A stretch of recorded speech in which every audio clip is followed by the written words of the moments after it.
Hey, welcome everyone to the I'll Be Living Life podcast. Hey, before I start today, I just want to say if you're enjoying my podcast and like the content, kindly hit the subscribe and like button on YouTube. I just want to say many thanks for all your support. So, as my vision goes with this podcast, it's about promoting talent all around the world and also local businesses. So today I actually have a special guest by the name of Allice. She's a beekeeper, her and her husband. She does have an Instagram handle going by Wiebe Hiving. Welcome to the show, Allice. Thanks for having me. Oh, you're most welcome. So today I want you to kind of educate us on beekeeping and all that. And so anyways, Allice and I used to work together, and she gave me a couple samples of different honey, and it was kind of mind-blowing what she taught me. But anyways, I wanted to have her on the show and see what we can do and how she can educate us. So, how did you and your husband get into this, and how did you guys learn about beekeeping?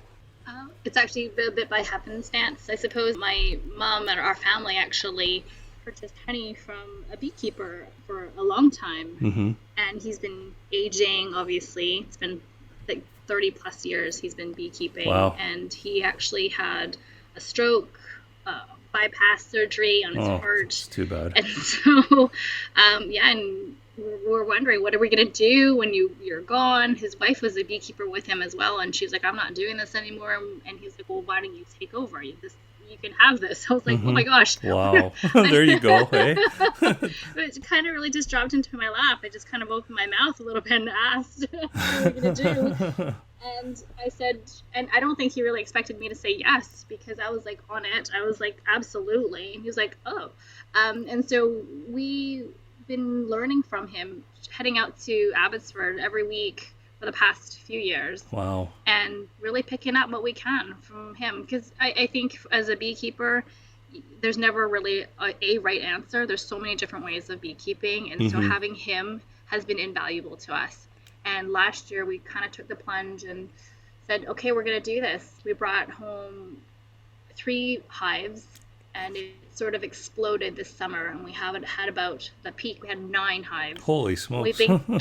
We've been catching swarms all summer. Holy smokes! Because you don't want to lose them. Once you lose them, they're gone, and Okay. your chance of getting any honey is quite slim. You guys scared of bees before? Because I know a lot of people have that phobia of bees, right? Oh, actually, I find them really calming.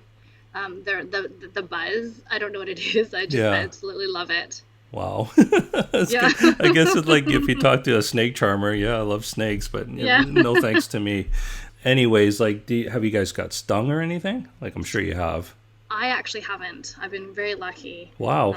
I think it really teaches you how to be calm around the hives. You have to really center yourself, because they can sense everything.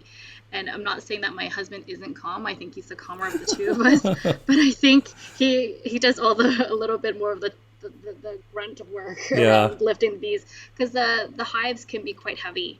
And so, but when you move them, they get agitated, and that's when they don't like it. And so they've actually crawled up his pants before. Oh, man. And I think our neighbors actually had the, lovely scenery of him pantsing down in the middle of our yard, trying to get it out. So how does your neighbors feel about this? Oh, they absolutely love it. We've blessed. The neighborhood, the community absolutely loves it. We have kids come by that come and check our hives when we go into it. Oh, we that's go in awesome. about once every 7 days in the summer, maybe even once every 5 days. And we've had neighbors come cheer us on when we're catching swarms. We have a few crowds. Wow, that's sometimes. cool. So yeah, it's pretty cool. That is awesome. Like, to actually have the kids around and all that stuff. Mm-hmm. I know that you extract the honey, right? Like, can you kind of give the process in that? Like, how long does it take? What do you have to do? And all that kind of stuff. It takes the entire summer to really get your honey. So it's a lot of work around it. And so you start off with 2 brood boxes. That's where a majority of warrior bees are. Mm-hmm. To prevent the queen from heading up into your honey, where you want to keep all your honey free of bees, her laying eggs at the top, you have a queen excluder. And then so when you put the queen excluder in, she's too big, so she can't go up. But the rest of the bees can actually go up into the other boxes, and we call those supers. And that's where you keep your honey. Oh. And so, but in the summertime, this past summer, we had one of our hives had about 4 supers on top, so that's quite a bit of honey. Each hive can produce, if you have a really good year, about 100 pounds of honey. Wow. And so when we're ready to take it off, we have another sort of a bee maze.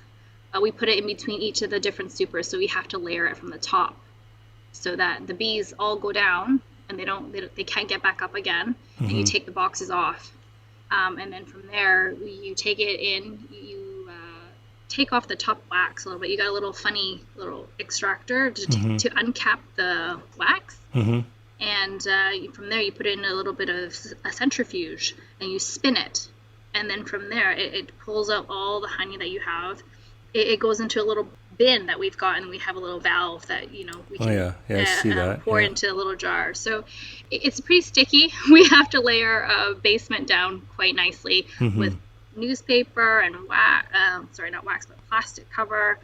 Yeah, it's quite a lot of work, but it's fun to say the least. Yeah, our boys are always in there checking it out. They're really very curious about it, and so it takes about at least a day or two, depending on how many frames we have to extract. So you've got about 10 per box. So we had to do about 80 to 120 this year. Wow. So it was good. That sounds pretty like a lot of work. Yeah, it was good though. Hey, so I noticed a difference in taste. So can you kind of explain that? You gave me two different jars, and they're definitely, when you told me, one's more of a floral taste, and the other one, I forget what you said, but it did taste different. So can you explain why? I thought all honey is honey. That's what I thought.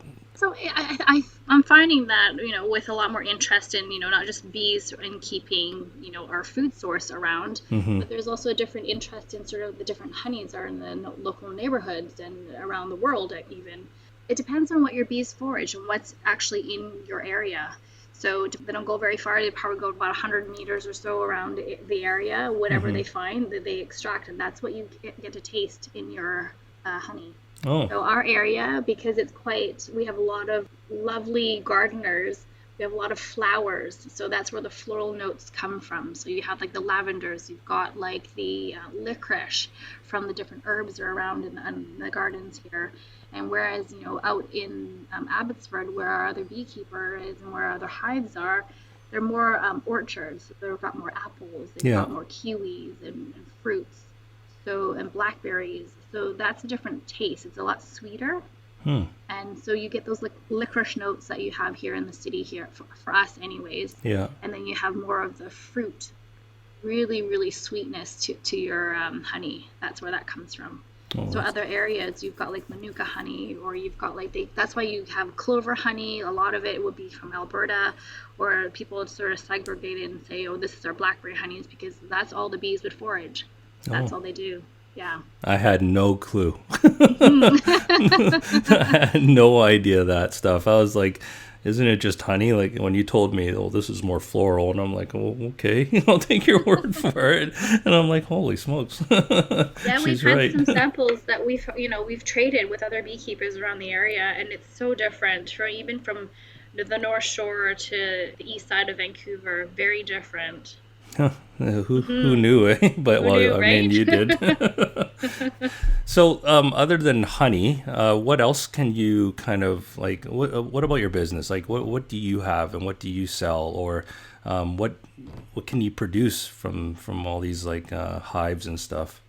So really, our focus at the moment has been just honey and really keeping keeping the bee population alive here on the North Shore. Yeah. And so we do the raw honey, the two kinds from our two different apiaries. We also have beeswax that a lot of people use to make candles, or for artists, they come to us to purchase those items for themselves.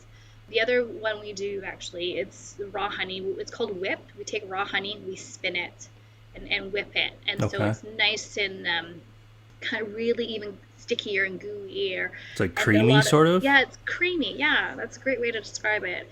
And a lot of kids or parents share it with their kids that way. So it's less messy. It's not runny. Okay. It's perfect on toast. And a lot of our clients buy that. Oh, okay. The little ones. Yeah. Well, that's it's a pretty little subtler as well. It's not as sharp. For those that have never had raw honey before and not really sure how to really enjoy it. I mean, other than, the tea and such, but you put it on toast, put it on your cheese boards and Hmm. stuff. That's always really great. But yeah, it's not as sharp, the creamed honey. It's a little subtler. Okay. Yeah, it looks kind of, the texture looks kind of cool, actually. I'm looking at pictures right now on your Instagram there. Yeah. Yeah, again, her Instagram handle is Wiebe Hiving, so that's WIEBE underscore BEE underscore HIVING. Yeah, it's pretty neat to look at all your pictures here and actually see all the stuff that you have. Question for you: the Sure. murder hornets, how does that play into the game? Were you worried about it, or did it affect this at all, or kind of give us a little bit of knowledge with that? I think absolutely. I think everyone's a little bit nervous because they can decimate a hive pretty quickly in like hours. And for bees to sort of produce, it does get quite scary because their nests are massive. And so I think a lot of our beekeepers, we have beekeeping associations in the different areas. So the Fraser Valley, Richmond would have one as well. Mm-hmm. North Shore, we would have one, and we share information all the time. And we kind of keep each other quite vigilant of what's happening in the areas. We were, I think on the North Shore here, we had the agricultural ministry come in and put other little bags around to see what insects are around that are native Okay. to us. Yeah. And so when we first heard of that, we were very, very vigilant in keeping our eyes peeled for any unusual activity, Mm-hmm. larger than usual type insects. And so hearing that the one that was in Washington that was caught, we were very pleased, but it's not done. We Yeah. don't know 100% whether it's been eradicated because they're pollinators, right? And they're Mm-hmm. all over. And so once they get going, you have no idea. Tracking them, I thought was quite ingenious for them to put like a microchip on one of them. Yeah, That I was saw that. fantastic. Yeah. So hopefully they're doing more efforts on that front. Because once in hibernation at this time of year, there's no minimal like activity to even see any of them. So we'll see what happens come spring. Yeah, they look like they're like 5, 6 times bigger than a regular queen bee, I guess, right? Oh, they're massive. You don't want you'll know if you come across one of them. It's not a wasp. Well, it's a It wasp in a almost way. looks It's a like a hornet. bird. Yeah, it's a small bird. Really, it's like a hummingbird. Holy smokes. They're big. So what do you mean by hibernate? I know I don't see them in the winter. So can you tell me where these bees go? Like, do they fly south like birds, or where do they No. head? So they burrow into their own nest. And so for our bees, they hibernate. They kind of stay in their hives. They keep their honey stores. And so after a certain time of the year, once we extract our honey around mid-August to about September, we don't take anything. We try to leave as much as we can for them. If this year hasn't been that positive in terms of whether it be weather or it's drier than most because of just being really hot, there's not enough nectar or moisture in the flowers. The bees have nothing to forage, and so then you have to feed them. And so we don't in the wintertime, we're back to hibernation. Yeah. They're in there all winter. So Wow. they keep the honey stores for themselves. That's what they eat. That's how they feed off of. That's how they sustain themselves Yeah. throughout the winter. So it's a long winter for them. So from like September onwards, right, as our wet weather here on the West Coast gets really wet, they don't go out to forage as much. And so whatever they have in them, that's all they live off of. And so the colder it is, the more energy they actually have to expend to keep themselves warm. And so they all huddle into a bit of a ball to protect the queen What and the protect heck? each other. Yeah, I'm mind blown right it's now. really cool. It's really cool. And so they Yeah. move in a cluster, right, to where all the food is. Yeah. So they move like a little ball, like around the hive, up and down, depending on sort of where the food stores are. And that's how they stay, I don't know, sane, I suppose, or survive through the winter. Wow, I had no clue whatsoever. I thought they all Hmm. like left like the country sort of thing. No. And then they come back later and just, oh, here we go, No, and pollinate. they're so cool. Like they're very clean insects as well. I mean, they're like livestock, and obviously livestock in a way, and they keep their hives really, really clean. They're very particular in how they keep things, and they actually don't poop in their hives. They actually come out, so they actually hold everything, and they keep certain things in certain areas, and they come out. And when it's nice out, it's above like maybe gosh, maybe 10 degrees, depending on the weather. And if it's sunny out, Okay. they may come out and do a little poop run, as we call it. Wow. Yeah. So how like what's the lifespan? Do you know? Lifespan. Like of Some a can be a bee? couple years if they're lucky, Okay. right? So, and they all each have different roles, right? As you know, little baby bees, they're around the hives. They do a little bit of cleaning in the hives, and as they age and they get older, they get to become guards because their stinger and their venom in their stinger becomes more potent as they age. Okay. So then they become little beekeeper, like they call them gatekeepers or beekeepers in the front. They're guards for any other activities. So they all rotate. They take different turns as to how to protect hives. So they Well, have all different roles through different stages of their lives. well, I found this really interesting. Yeah. First things first, I just want to say thank you, I guess, for your community and all that, and sharing this knowledge with us and sharing it with your the kids around the area. Like, I mean, that's really cool. Like, I'm freaking 50 years old. I didn't even know this stuff, right? until you taught me now. So I found that really, really cool. If you're living in the local area of Vancouver and the surrounding, like the greater Vancouver area, and you're looking for honey and stuff like that, definitely send Allice a DM on her Insta page there, and she'll definitely hook you up. Is there anything else you'd like to talk about or share with us? Yeah, it's quite funny actually when I watched the Bee movie from Disney, or is it Pixar? I can't remember. Yeah. They have all these characters as, you know, bees being men going out to forage. Yeah. Actually, all our bees that actually go out to forage are the ladies or the girls. Guys don't do anything. Sounds like regular life. They're very simplistic. They're there just to help populate the population, and that's about it. They were there for one purpose. And they eat all the honey, so near the end of the fall, actually, they all get kicked out, or they kill them off. Oh, man. It's quite an animalistic world out there. Oh, jeez. It's the animal kingdom. I'm glad I'm But not yeah. a bee. Yeah. Disney, you're lying. The short but quick life. Yeah, that's right. Well, great, Allice. So that's a bit of fun fact for you there. Again, if you want any of her product, or if you want to learn a little bit about bees, definitely hit her on the DM on her Insta page. It's WIEBE_BEE_HIVING. Wiebe Hiving. Anyways, thanks for coming on the show again, and I'll talk to the rest of you next week. Thanks.